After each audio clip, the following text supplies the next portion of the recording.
This is Today's Talk Season 2, where we meet people, create memories, and explore opportunities every Tuesday and Thursday of the week. So, ang ganda ng t-shirt ni Miss Anne. Kitang-kita ang kanyang school and also yung mga mini banners niya and brochures here. Hey guys, this is Mika. Welcome to another episode of Today's Talk, where we meet people, create memories, and explore opportunities every Tuesday and Thursday of the week. Are you aiming to become a global thinker and engaged leader in today's ever-changing employment landscape? Explore your ways to achieving your career goals in this episode featuring the Australian Institute of Higher Education. So again guys, as mentioned earlier, for this episode, we will be featuring a school with a campus location in Sydney and Melbourne, and that's Australian Institute of Higher Education, or AIH, right? And we have our guest now. She's here. Hi, Miss Anne. Good afternoon. Hello, Mika, and thank you so much for inviting me for today's talk. So, I'm Anne. I'm the Regional Manager of Australian Institute of Higher Education. So, basically, I'm covering for the Philippine market. So, ang ganda ng t-shirt ni Miss Anne. Kitang-kita ang kanyang school and also yung mga mini banners niya and brochures here. So, as mentioned earlier, we will be discussing about your school, AIH. So, can you tell our audience po more about your campus po and then kung ano yung ino-offer ng AIH? AIH is located again in Sydney and Melbourne. So it's a CBD campuses wherein you'll have access with public transportation system, food and shopping, landmarks, and opportunities for their part-time jobs. So aside from that, we also have the unique delivery model, which is the block model. Yes. So out of over 200 higher education providers in Australia, there's only 2 who's offering this one. Yes. So ano nga ba yung block model? So with the block model, the student will study one subject or one unit at a time in a 4-week block period. So basically, it's a focused learning approach wherein the student will have an in-depth learning and then they will master their skills in that particular subject as well. So, ano pa ba ang offer ng block model? So, with the block model, we have multiple intakes in a year. So, we're very flexible po. 8 intakes po ang meron kami in a year. So, basically, next year, it will start by February, March, May. We also have June. We also have August, September, October, and November. Aside from that, we also have the hybrid one.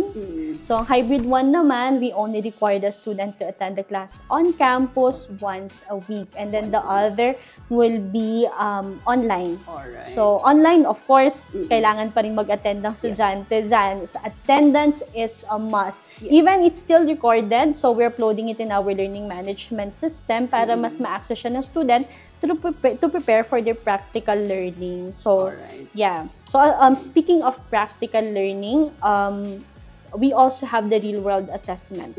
So, real-world po yun, assessment is we don't have the traditional examination. No exam tayo. Yes. So, feeling ko, gusto-gusto yan ng mga estudyante. So, no examination, no traditional examination. So, this one, basically, ang gagawin ni student is more of a case study, group presentation, and small quizzes. So, with this one, we want the student to be highly skillful. We want them to be confident in the program or degree that they've taken from AIH. So, yeah. Ang daming pwedeng i-offer sa inyo guys yes. ng AIH. And I love the points that you mentioned, the block model, which is very unique learning approach.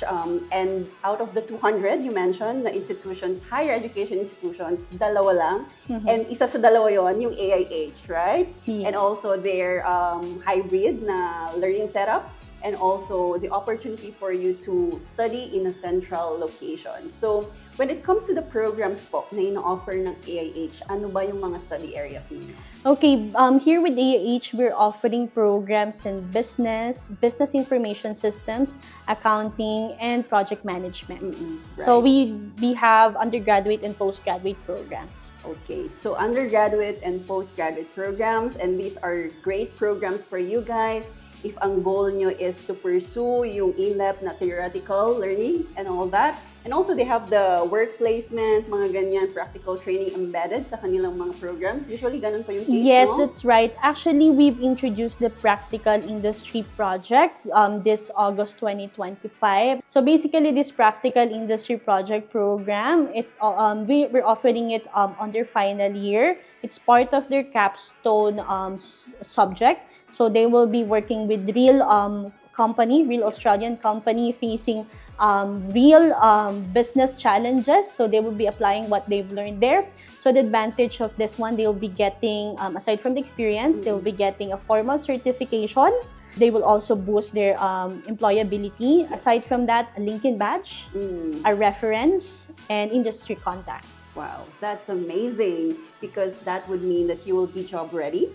You will have the right skills na kailangan ng mga employers in Australia and outside Australia, whether ang plan nyo later on is to stay there or eventually explore your opportunities in other countries, right?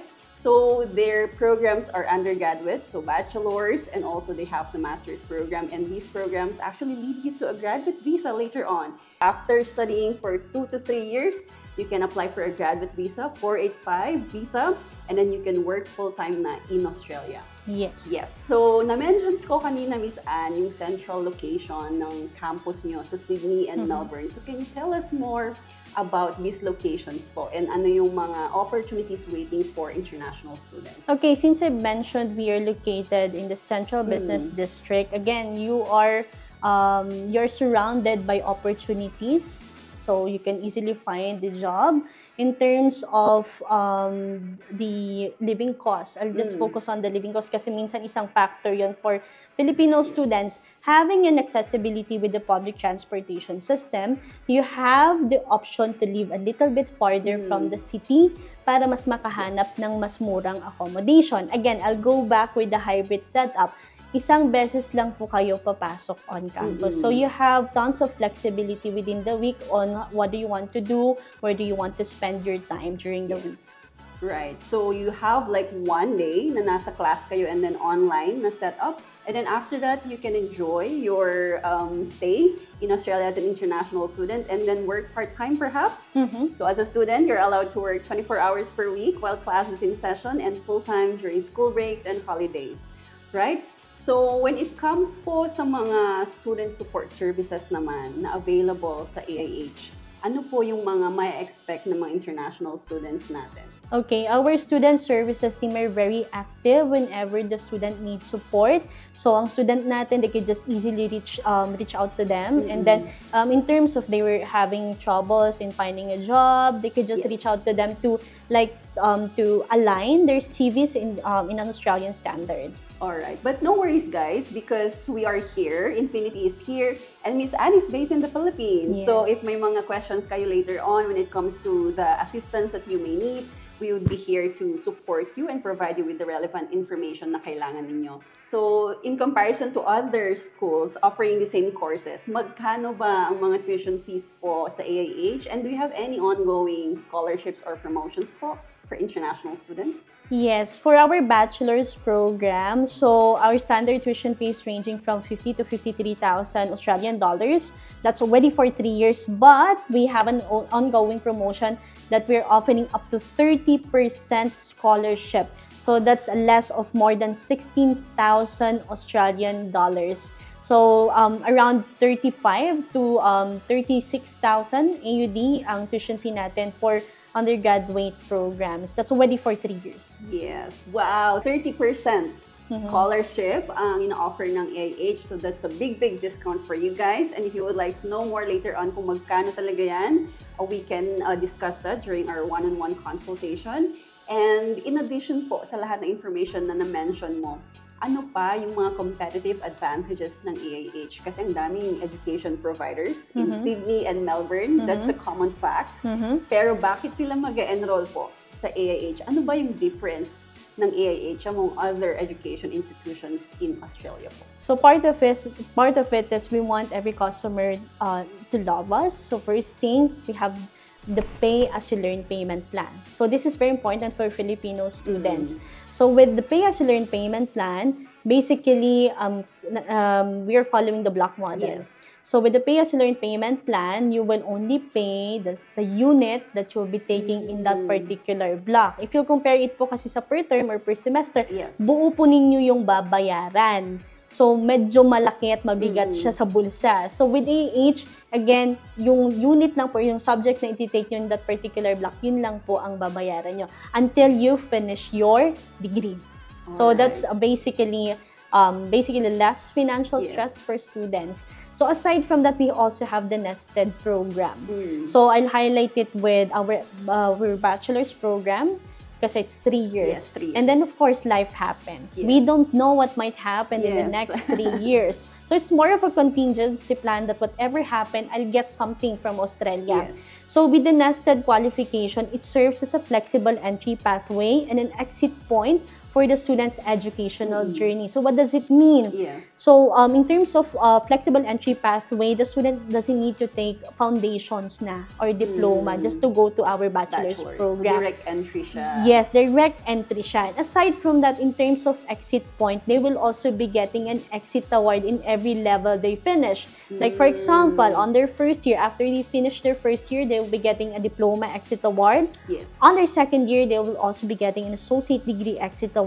On their third year, that's the time they will be getting their bachelor's degree. And please note, these are Australian recognized qualification. Yes, ang ganda. I love it. I love the nested qualification, and also I love that yung block model setup, because that means, guys, na hindi loaded yung academic aspect ng pagstay nyo in Australia, and also when it comes to financials, hindi ganun kalaki yung babayaran nyo every time because you only have to pay yung unit na aaralin ninyo, right? Again, if you're interested to study with AIH, we have Infinity here. They're one of our trusted partners, and they're one of the best in the Philippines. Yes, so again, guys, if you would like to explore your study options at AIH, they have various programs, in-demand programs that will lead you to promising careers later on. Then please book a consultation with Infinity. We have 9 branches across the Philippines and expert counselors to guide you with your study journey. Thank you so much, Miss Anne, for all the information you have shared. But of course, susulitin natin ang moment na to by us doing the tea time. So again, guys, ang dami nating natutunan about AIH and all the opportunities waiting for you in Sydney and Melbourne. Pero this time, ito naman ang opportunity natin to learn more about our guest, Miss Anne. So this is the tea time, and as you can see here, Miss Anne, we have 5 questions. So all you have to do is pick one question po, and then i-open natin siya, and we will see kung ano pa yung surprise question for you today. Kinakabahan ako. Wala siyang idea kung ano tong mga to, so let's get started. Okay. Okay, ang haba! Uy, nakakaloka. What are some items on your bucket list that you're most excited about accomplishing? Bucket list ang usapan. Ano ba yung mga pinaka na-excite ka pong ma-accomplish? Or na-accomplish mo na ba lahat? Nasa bucket list mo? Actually, I have fear of heights. So I'm really looking into doing skydiving. OMG. Yes. Ako din, takot ako sa heights. Parang hindi ko kayang itry talaga yun. Face ever. your fears daw, di ba? No. Someday. We'll see. So next episode natin, we'll see kung i-share ni Miss Anne ang kanyang bucket list experience. But for now, tatapusin muna natin ang tea time. So, second question, Miss Anne. Okay. Di ba, mga easy lang? Baka pahirap ng pahirap yan. Hindi, easy lang to. Okay, mas short yung question. If you could relive one day of your life, what would it be? Ang serious. Oo nga, ang serious. Kailangan nating mag-reflect daw in life. Ano ba yung gusto mong balikan? If you could relive that moment, that day, ano ba yun? Ano yung parang highlight ng life mo na gusto mong i-relive? Na sobrang happy mo lang na I wanted to experience that again, to be in that moment again. Yung ganun. And the moment when they open the curtain and then I see the man of my life that I'll be spending the rest of my life with. So maybe, that's it. That's one of the things. Yes, that's one of the things. Yes, definitely. Kung nanonood man, ang husband ni Miss Anne, hello po sa'yo. Kailangan translate. Kailangan. Ano pong language ba? English naman. English. Pero mas prefer niya nagsispeak ako ng French ngayon. Marunong ka mag-French? Oui, char. Sige nga! No, joke lang. Hindi pa. Kung babatiin mo siya ngayon sa camera or yung mga audience natin in French, ano ba? Yeah. Bonjour, je m'appelle Anne. Yun lang muna. For now, okay? Yeah. Anyways, guys, hindi nyo kailangan mag-aral ng French pag nag-aral kayo sa Australia. Yun yung maganda. English-speaking country, no other things, no language barrier and all that. Yeah. Kinaisingit pa natin ang Australia. Yes. Okay, ako naman siguro ang i-relive ko na araw. Ang daming magagandang moments in my life, different phases sa life ko. But siguro nung graduation day ko in college, because kasama ko parehas ang parents ko, nanay at tatay ko nung umakyat sa stage. That's actually a privilege, guys, because yung other graduates, they are not allowed to bring both of their parents on stage. And because medyo ginalingan naman natin nung college, we were able to bring them. And it's a good, feeling na kasama mo sila magmarcha and then kunin yung medal mo. Okay, next one, Miss Anne. Okay, Third pahirap siya ng question. pahirap. What's one thing that instantly makes your day better? Yung mga simpleng bagay na pag nagawa mo or ano ba yung nakapagpaganda ng araw mo instantly? Of course, first thing is prayers. Prayer. The act of gratitude. Diba? Yes. That's the first thing that makes my day. So yun pa rin. At the end of the day, I will always be grateful for what happened. So, yun. I love that. To wake up with a grateful heart. Yes. Na ano man ang mangyari, I have this day and I have another opportunity to do more things. To do the things that are aligned with my purpose. Ay, akala mo naman na wisdom guru eh. Who is the one person that you admire the most? Of course, my husband. If you're watching, hi. Yes. I grew, since I met him, I grew as a person. So I also grew in terms of my career.